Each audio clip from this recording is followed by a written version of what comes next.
Joining me now are Eugene Tapahi, Carl Duncan, and Kim Pion. Welcome to New Mexico in Focus. Thank you. Thank you. And Kim, the Santa Fe India Market, which normally attracts international visitors in person to Santa Fe, New Mexico, this year is virtual. You're having events and hundreds of indigenous artists selling their work. How's the online event helping continue to keep attention on the native art world? Well, so this was definitely a scenario where we had to create brand new reprogramming as far as a show. It's just all virtual. So beginning on August 1st, going out through the whole month through the 31st, we have created different things to bring people to our website. And so that could be interviews with artists, that could be, just different things that they can check out. And then we have like marquee events that we're presenting as well. And so those are on the calendar of events on our website. But all of that is truly to develop a scenario where people who are interacting with our website are driven to our marketplace for our artists. And so that's the whole objective in what we created. And Eugene, in normal non-COVID-19 times, you would be traveling around to different art shows. What does that mean to you as far as it comes to being fine arts and selling your photography? It's been a huge impact on what I do, because my photography is high-end photography, so and fine art. So a lot of my sales come from in person, so that they can actually see the product and see how everything's museum quality, everything's on film, and just to see the object, and then they realize that it's worth that much money, and so they're more willing to buy. When it's online, it's a lot harder to explain to them what it looks like, and then also to hear the stories. The biggest thing for a lot of these people who buy, they want to come, they want to meet the artists, they want to know their story, they want to know the story behind their art. How is this significant to them and to myself, and how did we create it, and how did we produce it, and what went into it, and your own personal story behind the artwork.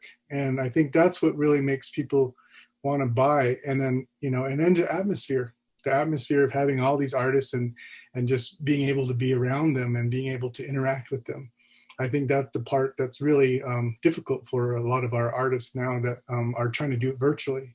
It's kind of hard, even like just doing these interviews too. We're doing all virtual, and it's kind of hard to not sit there and be able to lean on each other when we do interviews and things. So it's been difficult, but I've been making sales here and there, and keeping myself going, and I do this full time, so it's difficult to be able to know that all my shows for the whole year have been canceled, and to find new creative ways, and then also just I really want to thank my collectors who have been with me since the beginning, that have realized that this is hard, and they come back and they buy because they know the product already. And that's the thing that's keeping me going, is my collectors too. So. And Carl, you hearing what Eugene has to say, you also are in contact with a lot of artists, and you've been, the Poe Cultural Center, which is located near Santa Fe at Pojoaque, has been holding virtual events pretty much for months, including featuring artists. What is tourism and the much needed tourism that Pueblo communities and Native artists rely on? What are you hearing with the COVID-19 impacts? Yeah, when COVID first happened, one of our first things we wanted to do was immediately help the artists. A lot of artists said they haven't been able to make a sale, since the Herd show. And so since then, we've set up an artist fund and had over 100 artists been awarded emergency relief grants. And so we've heard a lot of stories, people saying that they were unable to get their art supplies because of normal stores that they got or travel restrictions. They were out of those materials. So something as simple as, the materials to make the art, weren't there. A lot of the different studios, we closed our art studios here. So a lot of our classes kind of stopped. We took them online and became virtual. But we understand that's different than actually having it in person and having those opportunities to machinery and different studios equipment that we provide. And so we've kind of shifted to try to find other opportunities. We started a online native artist marketplace, and we have about 1,900 members on that on Facebook. And we allow the artists to show their work and present their work and have direct sales to the public. And so we try to promote that and promote them. So we're trying to find other ways. We have weekly talking circles to kind of talk about how things are going, to have that face-to-face contact, and just share resources. We also have a lot of online Zoom trainings to talk about artist trainings, how to market in this new shift to online. How do you set up a Facebook page? How do you sell online? How do you photograph your art? So we've done a lot to try to support artists in this new way, and kind of are continuing to have that discussion of what is the new landscape and how can we be ready for that, to be ready for them. And Kim, hearing from both Carl and Eugene about some of the challenges and difficulties for artists. I mean, when you go to Santa Fe India Market, if you're, jewelry making, people want to try it on and also hear the stories, but also maybe clothing. Part of the fashion and other events, film, there's a lot of different things that go into Santa Fe India Market. Go ahead and expand on that, Kim. Yeah, so we definitely are having a virtual fashion show, for example. And so that event was actually recorded this last Sunday, and it will debut this next Sunday. And so these are just events that we've had in the past physically. And so we've had to be very creative in how we create them virtually. The same thing is true for our gala event. The gala event is going to take place on the 22nd.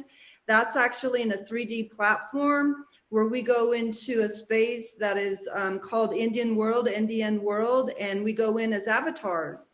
And so it just is a way for us to create a social environment, but also something fun and creative.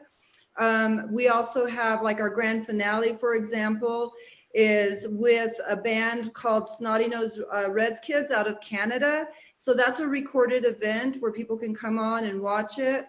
And then beyond Indian Market, we're also going to have some creative scenarios where we're bringing people back to our website. One of the things that we invested in as an organization is we actually created a platform for artists to develop their own websites. They have their own domain names. And so this is a scenario where we've really tried to come alongside our artists in the sense of business development. And so in reference to that, it's been a lot of strategic planning for us, because, there's a lot of artists who have resisted, going online. And so it's just a time where I think all of us, whether we're representing an organization who represents artists, we're all at a place where we're trying to figure out how to create prosperity for artists. And right now it is online. And so there's just a lot of movement that's going on in that. And there's going to be a lot of training and development, even beyond Indian Market, to continue to support artists. And of course, COVID-19 has not stopped artists from creating, and we're seeing some really interesting ways of using technology through art as well. Eugene, what are some of the ways that you've been using creativity during this COVID-19 period? Well, my background, I got my degree in graphic design. So I was already set up for online sales. I was already had a website. My website's out there, and I already had a presence. I mean, the biggest thing for me is right now is I'm pushing more direct sales, doing more email kind of blast, getting people excited about images that I've already captured that I was hoping to debut, at the Santa Fe Indian Market, and even the images that I wanted to have for, competition. I mean, I'm highlighting those on emails and stuff like that. But I think for me, it's been really fun in the sense that, it's technology, and it's been great too, because I have fellow artists that knew I was a graphic designer and web developer. So it was really fun to be able to have them call me and ask me for help, and I was able to help them and be able to help other artists to understand, this is the way it's going to be for a while. And I think that's the thing that for me, it was really fun to see other people actually moving into the new age and being able to help the older people to grasp it and to help them. And I think that's, for me, that's probably the best thing for me that this is happening, is that I was able to be a tool for other artists to help them. As far as I'm concerned, my creative ways of doing things, I've been doing it already. I mean, I've been doing a lot. I got a lot of presence on Instagram and Facebook, and I started a new project right now. It's called Art Heals the Jingle Dress Project, and we're going around and I'm taking images of jingle dress dancers that are all over the world, and we're trying to heal in that sense. So I kind of like redirected my my thought process with the pandemic. And if people don't realize it, but 100 years ago, the jingle dress dance was originated during the last pandemic 100 years ago, the flu. And so I kind of put, historical value and then also my landscape, my photography together to try and make this wonderful project that we're working on now. So it's been really fun in the sense that it takes me away from the real world and realizing that, I'm not making sales, but doesn't mean that I can't be creative and I can't keep doing what I'm doing. And I think that's a great thing about a lot of Native artists. We're resilient. We'll figure it out. We'll keep it going. And hopefully everybody else out there will be, helping each other also, like I have. And Carl, talking about that resilience and that creativity, what's been the response to the virtual events that the Poe Cultural Center has been holding? Everybody wanted to, socialize and to feel that they were supported and that they weren't alone in this. And so a lot of the feedback has been, keep doing your online Facebook Live talking circles, and that they support, each other. Basically, we hear each other's stories, how we went through this pandemic and how we're trying to do our best to get through it.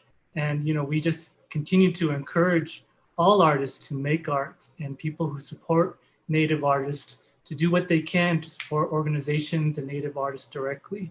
And so, the feedback from artists is that, they're social creatures, they can't help but express themselves. And, being in this pandemic and lockdown and, trying to stay safe, we try to find creative ways to connect. One of the artists that I saw from San Ildefonso is doing Facebook bingo from his artist page. And so he's engaging people to come join that. At the same time, he's marketing himself. And being creative like that, trying to engage in new ways, is kind of going to be what the future holds. How do we engage each other remotely? Well, I want to thank you all for joining us this week on New Mexico in Focus here on New Mexico PBS. And good luck to everybody out there, and happy virtual Santa Fe Indian Market. Thank you so much. Yeah. Thank you.